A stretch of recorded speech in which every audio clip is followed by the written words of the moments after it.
नमस्कार, स्वागत है आप सभी का। आपके साथ मैं हूं मोनिका सिंह। लोकसभा चुनाव को लेकर भारतीय जनता पार्टी अपने पूरे दमखम के से चुनावी तैयारियों में जुटी हुई है। मुख्यमंत्री पुष्कर सिंह धामी ने अल्मोड़ा के सोमेश्वर में जनसभा की। इस दौरान उन्होंने अल्मोड़ा सीट से प्रत्याशी अजय टमटा के लिए वोट की अपील की। इसी कड़ी में सीएम धामी ने डबल इंजन सरकार की उपलब्धियां गिनवाते हुए कहा कि मानसखंड मंदिर माला मिशन के तहत चिन्हित किए गए 70 मंदिरों में से 16 मंदिरों पर काम शुरू हो चुका है। उन्होंने आगे कहा कि प्रधानमंत्री मोदी ने कश्मीर से धारा 370 हटाकर देश में एक निशान, एक विधान और एक प्रधान की अवधारणा को रूप देने का काम किया है। पीएम मोदी के नेतृत्व में देश के दुश्मनों को भी पता है कि अगर हमने भारत की तरफ आंख उठाकर भी देखा तो भारत की सेना हमें मुंह तोड़ जवाब देने का काम करेगी। सीएम धामी ने कहा कि उत्तराखंड देवभूमि के साथ ही वीरभूमि भी है। तो डबल इंजन सरकार के कितने फायदे हैं, ये पुष्कर सिंह धामी जनता को बताते हुए नजर आए। एक बार फिर से चुनावी मैदान में पूरे दमखम के साथ भारतीय जनता पार्टी उतर रही है। जनसभा करते हुए नजर आए पुष्कर सिंह धामी। सैलाब आने वाला है और बहुत ऐतिहासिक रैली होगी। आप देखिए कितना उत्साह है लोगों में। सवेरे खुद ही सब लोग आए हुए हैं, किसी को बुलाया नहीं है। एक दिन पहले से यहाँ तैयारियां हैं कि बस लोग रात में जगे रहेंगे और रात भर तैयारी करेंगे। प्रातःकाल सब प्रधानमंत्री की रैली में प्रधानमंत्री आदरणीय मोदी जी देश की जनता से जब जब जो मांगते हैं, जो आह्वान करते हैं, देश की जनता उसको करती है। उन्होंने पिछली बार 300 पार कहा था, 300 पार हुआ था। इस बार 400 पार कहा है। वो सब पूरे देश के लोग 400 पार पूरा करेंगे। देखिए वो अपनी स्थिति को देखें, वो कहाँ पहुंचने वाले हैं। हमारे उत्तराखंड में कोई उनको चुनाव लड़ने वाले प्रत्याशी नहीं मिल रहे हैं। ये स्थिति कांग्रेस पार्टी की हो गई है। पिछली बार तो एक बस की आवश्यकता पड़ती है। तो देखिए पुष्कर सिंह धामी कितने कॉन्फिडेंट नजर आया आने वाले लोकसभा चुनावों को लेकर। उन्होंने कहा कि उत्तराखंड देवभूमि के साथ ही वीर भूमि भी रही है। तो पूरे दमखम के साथ चुनाव प्रचार में जुटी हुई है भारतीय जनता पार्टी। और अल्मोड़ा के सोमेश्वर में सीएम की जनसभा आज देखने को मिली। अनुज अवस्थी हमारे साथ जुड़ चुके हैं, हमारे सहयोगी, उनसे बात कर लेते हैं। अनुज, तो पूरे दमखम के साथ भारतीय जनता पार्टी चुनाव प्रचार में जुटी हुई है। खुद पुष्कर सिंह धामी चुनावी मैदान में है और आज भी जनसभा की उन्होंने। कितनी बड़ी तादाद में लोग यहाँ पर जुटे उनकी बात सुनने के लिए? बिल्कुल, जिस तरीके से मुख्यमंत्री पुष्कर सिंह धामी जो लगातार दौरे कर रहे हैं, चाहे वो बागेश्वर को लेकर के हो, चाहे वो चिन्यालीसौड़ को लेकर के, चाहे नैनीताल को लेकर के हो, तो चाहे वो लगातार उनके दौरे हैं। और मुख्यमंत्री 5 सीटों को बोल रहे हैं कि 5 सीटें उत्तराखंड में आएंगे, बीजेपी में वो बीजेपी की सीटें आएंगी। और 5 सीटें एक बार फिर से जो है प्रधानमंत्री को, नरेंद्र मोदी को प्रधानमंत्री बनाया जाएगा। कल प्रधानमंत्री नरेंद्र मोदी की रैली मोनिका ऋषिकेश में है और ऋषिकेश में ईपीएल ग्राउंड में प्रधानमंत्री नरेंद्र मोदी की रैली, जहां वो जनसभा को संबोधित करेंगे। साथ ही साथ त्रिवेंद्र सिंह रावत हो और पौड़ी लोकसभा सीट से अनिल बलूनी और टिहरी से राजशाह, इन तीनों के समर्थन के लिए जनता से वोट मांगेंगे, क्योंकि तीनों सीट ऋषिकेश के बिल्कुल पास में है। और इसी वजह से ऋषिकेश का आइडियल ग्राउंड चुना गया प्रधानमंत्री नरेंद्र मोदी को लेकर के। मुख्यमंत्री लगातार ताबड़तोड़ दौरे कर रहे हैं पूरे उत्तराखंड में। पौड़ी का हो, बागेश्वर का हो, नैनीताल का हो, अल्मोड़ा का हो, लगातार दौरे पर है। और मुख्यमंत्री आश्वस्त भी दिख रहे हैं कि उत्तराखंड की 500 सीटें लोकसभा सीटें बीजेपी के खाते में जाएंगे। जी मोनिका। बिल्कुल अनुज, और एक बार फिर से जिक्र किया गया डबल इंजन की सरकार का और उसे लेकर तमाम बातें मुख्यमंत्री पुष्कर सिंह धामी ने कही। यानी जनता को यह जता दिया कि केंद्र में भी सरकार अगर वही है जो प्रदेश में है तो बहुत ज्यादा फायदे आपको हो सकते हैं। बिल्कुल मोनिका, जिस तरीके से मुख्यमंत्री का दौरा लगातार चल रहा है, कांग्रेस को लेकर के वो चुटकी भी ले रहे हैं कि कांग्रेस से कोई अब चुनाव नहीं लड़ना चाहता है। कांग्रेस के जितने नेता हैं वो बीजेपी के संपर्क में है और बीजेपी में शामिल हो रहे हैं। कांग्रेस का कोई जनाधार नहीं बचा है। और कांग्रेस के समय में जो सैनिक, चूंकि उत्तराखंड सैनिक बाहुल्य क्षेत्र है, वहां पे उनको खाना और जूते नहीं दिए जाते थे। ये बात मुख्यमंत्री पुष्कर सिंह धामी ने कही है। मुख्यमंत्री पुष्कर सिंह धामी जगह जगह जाकर के लोगों से जो सेंट्रल की जो योजनाएं हैं उनका लाभ लोगों को मिल रहा है कि नहीं मिल रहा है, इस बात को लेकर के भी देख रहे हैं। जो लाभार्थी हैं उनको भी देख जी। रहे हैं, साथ ही साथ लोगों से अपील भी कर रहे हैं कि इस बार फिर से मोदी सरकार, इस बिल्कुल, एक बार फिर से से अपील की जा रही है आम जनता से कि एक बार फिर से मोदी सरकार। शुक्रिया अनुज, तमाम जानकारी और बातचीत के लिए आपका। उत्तराखंड में होने वाले लोकसभा चुनाव में अब महज 8 दिन का वक्त बाकी है और अब बीजेपी पूरे जोश के साथ चुनाव प्रचार में लगी हुई है। वहीं प्रधानमंत्री नरेंद्र मोदी 11 अप्रैल को उत्तराखंड में अपनी दूसरी चुनावी जनसभा के लिए आ रहे हैं, जिसे लेकर बीजेपी और जिला प्रशासन ने अपनी तैयारियां पूरी कर ली हैं। प्रधानमंत्री की रैली को लेकर बीजेपी के प्रदेश मीडिया प्रभारी मनवीर चौहान से हमारे सहयोगी अनुज अवस्थी ने खास बातचीत की है। उत्तराखंड में कल प्रधानमंत्री नरेंद्र मोदी की रैली ऋषिकेश में होनी है। 11 तारीख को प्रधानमंत्री नरेंद्र मोदी उत्तराखंड आ रहे हैं। उत्तराखंड दौरे पे हमारे साथ इस समय मौजूद है बीजेपी के प्रदेश मीडिया प्रभारी मनवीर चौहान जी। सर, प्रधानमंत्री का दूसरा दौरा है उत्तराखंड में। पहला दौरा कुमाऊं में हुआ था, रुद्रपुर में रैली हुई थी, और दूसरा दौरा ऋषिकेश में है। किस तरीके से देखते हैं कि क्या बीजेपी को बल मिलेगा इस रैली के बाद? निश्चित रूप से देश के ही नहीं, विश्व के सबसे लोकप्रिय नेता, देश के प्रधानमंत्री आदरणीय नरेंद्र भाई मोदी जी उत्तराखंड के प्रवास पर आ रहे हैं। उत्तराखंड को जनसभा को, रैली को संबोधित करने के लिए आ रहे हैं। एक पूर्व में रुद्रपुर में विशाल जनसभा को संबोधित कर चुके हैं और ऋषिकेश के आईडीपीएल मैदान में 3 लोकसभा, टिहरी, पौड़ी और हरिद्वार पर केंद्रित ये जनसभा है। इसको विशाल ऐतिहासिक जनसभा जो होने वाली है उसको संबोधित करेंगे। और जिस प्रकार से उत्तराखंड के आम जनमानस के दिलों में आदरणीय नरेंद्र भाई मोदी जी बसते हैं और नरेंद्र भाई मोदी जी के हृदय में उत्तराखंड बसता है, ये प्रामाणिकता के साथ आदरणीय नरेंद्र भाई मोदी जी उत्तराखंड के लोगों को कर भी चुके हैं। और आदरणीय नरेंद्र भाई मोदी जी उत्तराखंड के लिए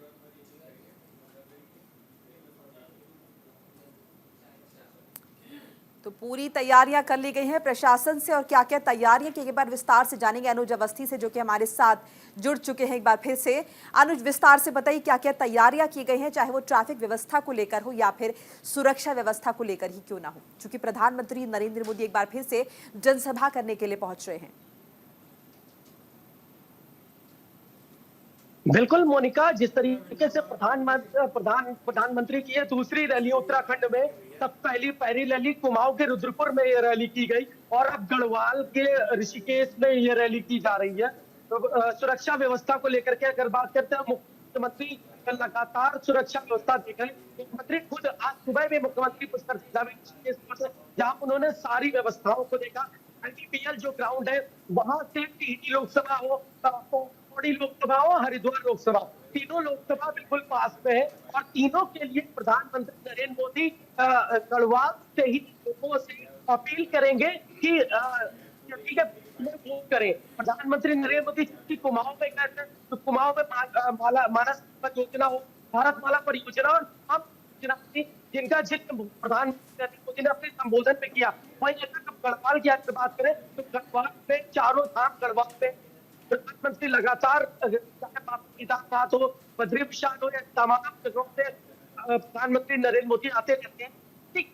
अब गढ़वाल में ये सभा और सुरक्षा व्यवस्था, चूंकि हरिद्वार और ऋषिकेश के बीच का जो जगह है वो आईडीपीएल ग्राउंड है और इस ग्राउंड में हरिद्वार पुलिस हो और ऋषिकेश हो पूरी तरीके से मुस्तैद है। वाहन को आने जाने की जरूरत नहीं है। हाँ, जो प्रचार करते आईडीपीएल के जी तरीके से गिर रखा गया।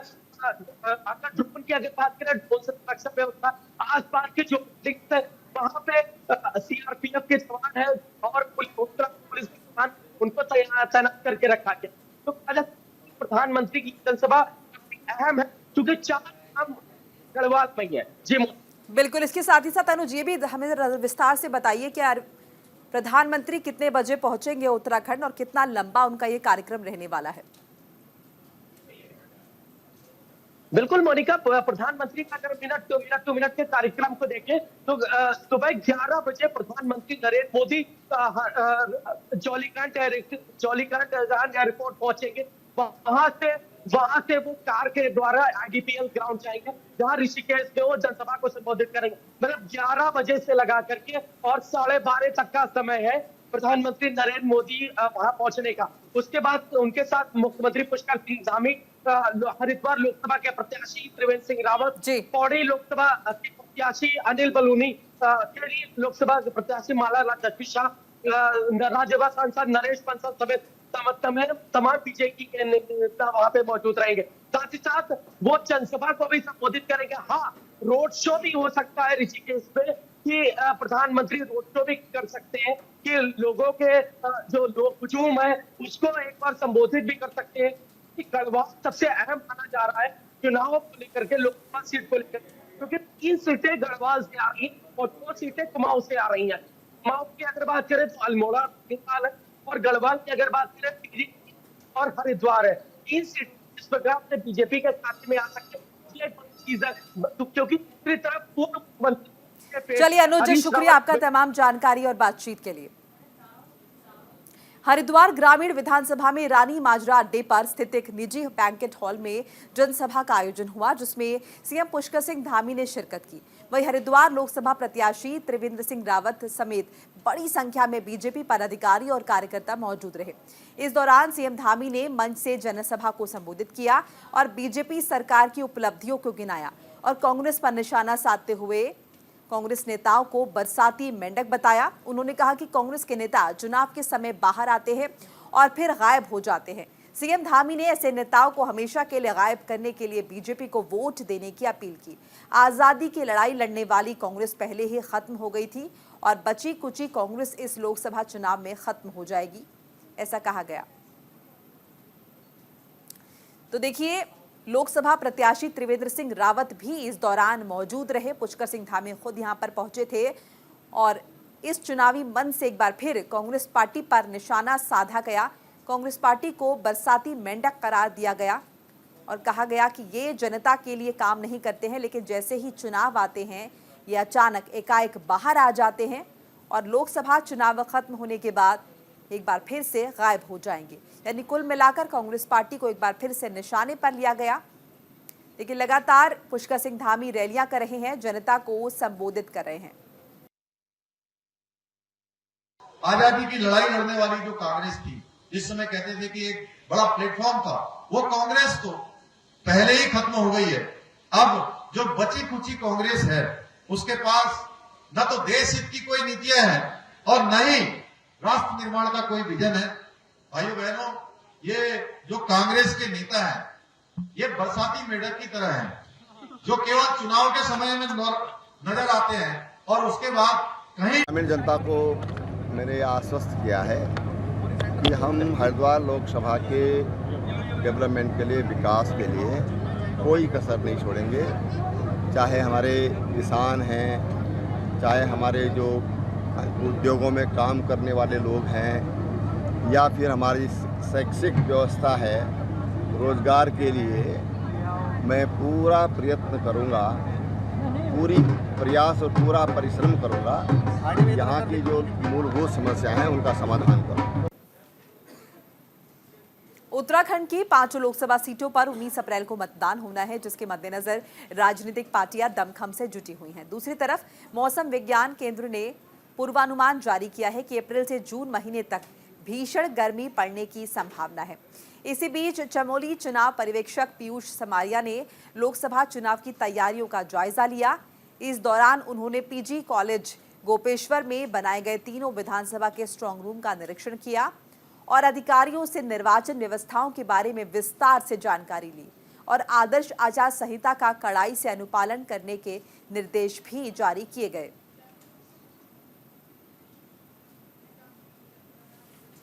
तो देखिए, चुनाव नजदीक है और ये भी प्रेडिक्शन कर दिया गया है मौसम विभाग की तरफ से कि इस दौरान जब चुनाव हो रहे होंगे तो बहुत ज्यादा गर्मी होगी और लगातार अधिकारी जो है चुनाव आयोग के कड़ी नजर बनाए हुए हैं और कहा जा रहा है कि आचार संहिता का सख्ती से पालन करवाया जाए,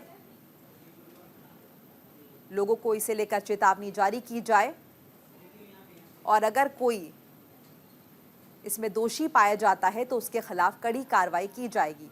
3 विधानसभा के स्ट्रांग रूम का निरीक्षण भी किया और देखिए अधिकारियों से चुनाव व्यवस्थाओं को लेकर जानकारी भी लेते हुए नजर आए यहाँ पर तमाम जो बड़े अधिकारी हैं। और देवभूमि से चारधाम यात्रा को लेकर बड़ी खबर आपको बताते हैं। 10 मई से खुल जाएंगे गंगोत्री धाम के कपाट। दोपहर 12:25 पर अभिजीत मुहूर्त में खुलेंगे कपाट। 12 मई को खुलेंगे बद्रीनाथ धाम के कपाट। नवरात्र के शुभ अवसर पर तारीख का ऐलान कर दिया गया है। और देखिए श्रद्धालुओं के लिए सुबह 7 बजे से कपाट खोल दिए जाएंगे। गंगा सहस्त्रनाम पाठ भी करवाया जाएगा। चारधाम यात्रा को लेकर तमाम तैयारियां शुरू हो गई हैं। तीर्थ यात्रियों को पंजीकरण करवाना होगा। तो उत्तराखंड की चारधाम यात्रा में से एक गंगोत्री धाम यात्रा के कपाट खुलने की तारीख का ऐलान कर दिया गया है। गंगोत्री धाम यात्रा के कपाट अक्षय तृतीया के दिन से खुलने जा रहे हैं। चैत्र नवरात्र के शुभ अवसर पर गंगोत्री धाम के कपाट खुलने का शुभ मुहूर्त निकाल दिया गया है। आम श्रद्धालुओं के लिए इस साल गंगोत्री धाम के कपाट 10 मई से खोले जाएंगे। अक्षय तृतीया पर 12:25 पर विधि विधान के साथ पूजा अर्चना के बाद ही श्रद्धालुओं के लिए द्वार खोले जाएंगे। वहीं 12 मई को बद्रीनाथ धाम के कपाट खोले जाएंगे। तो देखिए अभिजीत मुहूर्त में कपाट खुलेंगे और तमाम तैयारियां इसे लेकर की जा रही हैं। 12 मई को बद्रीनाथ धाम के कपाट खोल दिए जाएंगे। गंग मिलन को जाइए तज माया अभिमान, जो जो पग आगे बढ़े कोटिक यज्ञ समान। जो मां पतित पावनी भगवती गंगे की ओर से श्री 5 मंदिर समिति समस्त राष्ट्रवासियों को 2081 नव संवत्सर की हार्दिक शुभकामनाएं प्रेषित करती है। और हरिद्वार लोकसभा सीट पर कांग्रेस प्रत्याशी वीरेंद्र रावत ने खानपुर विधानसभा में रोड शो किया और डोर टू डोर जाकर लोगों से संपर्क कर अपने लिए वोट की अपील की। इस दौरान उन्होंने कहा कि हरिद्वार लोकसभा सीट के लोग 10 साल से विकास को ढूंढ रहे हैं और बीजेपी के उन नेताओं को कोस रहे हैं जो उनसे झूठे वादे कर वोट ले गए। आगे उन्होंने कहा कि पूर्व मुख्यमंत्री हरीश रावत 2 बैलों की जोड़ी की तरह हैं जो हरिद्वार की जनता के बीच रहते हैं और उनके विकास के लिए एड़ी चोटी का जोर लगाते हैं। इस बार हरिद्वार की जनता का पूरा जन समर्थन के साथ है और वो जीतकर लोकसभा पहुंचेंगे।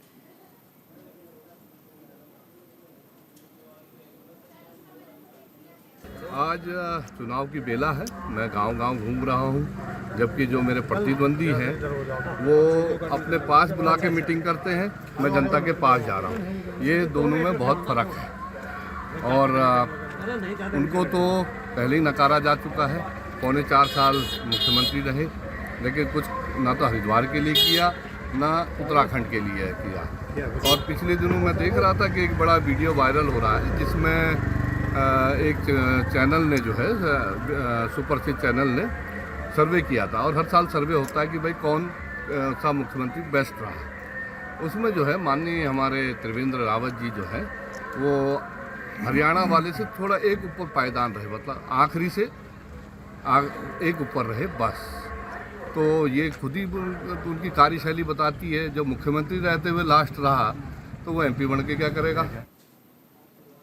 तो उत्तराखंड के वातावरण में भले ही अभी ठंडक का बसेरा हो, लेकिन लोकसभा चुनाव की आहट के साथ ही राजनीतिक गर्माहट महसूस की जाने लगी है।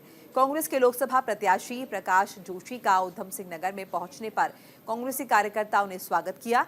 कांग्रेस प्रत्याशी ने क्षेत्र के कई गांव में पहुंचकर लोगों से वोट देने की अपील की। नैनीताल उधम सिंह नगर सीट से कांग्रेस से लोकसभा प्रत्याशी प्रकाश जोशी ने कहा कि मैं चुनाव प्रचार में जहां जहां जा रहा हूं, लोग बता रहे हैं कि उन्होंने 2019 के चुनाव में ही अपने सांसद को देखा और अब 5 साल बाद चुनावों में ही देखने को मिल रहे हैं। इस बीच नैनीताल उधम सिंह नगर लोकसभा सीट से कांग्रेस प्रत्याशी प्रकाश जोशी ने वर्तमान सांसद अजय भट्ट से 8 सवाल पूछे हैं।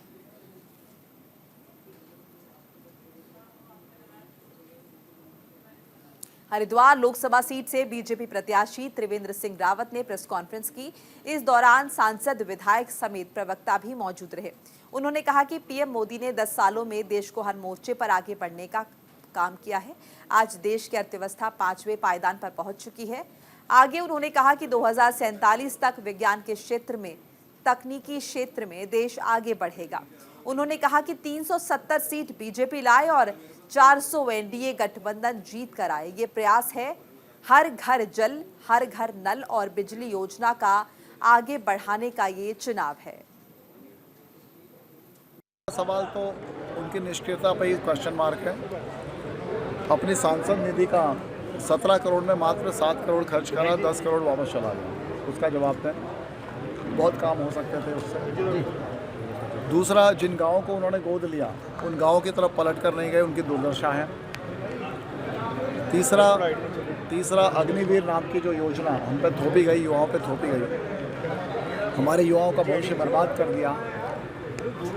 फौज में भर्ती। पिथौरागढ़ और अल्मोड़ा जनपद की सीमा पर स्थित गंगड़ाई गंगोली कस्बे में लोगों ने प्रदर्शन किया। बता दें कि एसबीआई की शाखा में पिछले 4 दिनों से बैंक के कर्मचारी चुनाव ड्यूटी में है, जिसके चलते बैंक में कोई लेन देन का काम नहीं हो रहा, जिससे गुस्साए बैंक के ग्राहकों और स्थानीय लोगों ने बैंक के खिलाफ जमकर नारेबाजी की। एक और नवरात्रि का त्योहार, बच्चों के स्कूलों में प्रवेश की प्रक्रिया चल रही है, जिसे लेकर काफी परेशानी हो रही है। शीघ्र बैंक में कार्य सुचारू नहीं किया गया तो उग्र आंदोलन किया जाएगा।